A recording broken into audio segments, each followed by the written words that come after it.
গাজার ৯ বছরের শিশু নূর তাবিয়েল, যে বয়সে অন্যরা স্কুলে বসে মাতৃভাষা শেখায় ব্যস্ত, সেই বয়সেই নূর শিখে নিয়েছে সাইন ল্যাঙ্গুয়েজ। কারণ দখলদার ইসরায়েলি বাহিনীর গোলাবর্ষণ থেকে বধির মা বাবাকে রক্ষা করার দায়িত্ব এখন তার কাঁধে। আসন্ন বিপদের সংকেত দিতে ছোট্ট নূরই এখন পুরো পরিবারের একমাত্র ভরসা।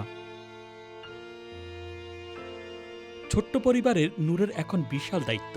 বাবাকে রান্নার কাজে সাহায্য করা থেকে শুরু করে একসঙ্গে খাবার খাওয়া, সর্বক্ষেত্রেই তাকে থাকতে হয় সজাগ। কারণ বাইরে যে কোনো মুহূর্তে আছড়ে পড়তে পারে ইসরায়েলি বোমা।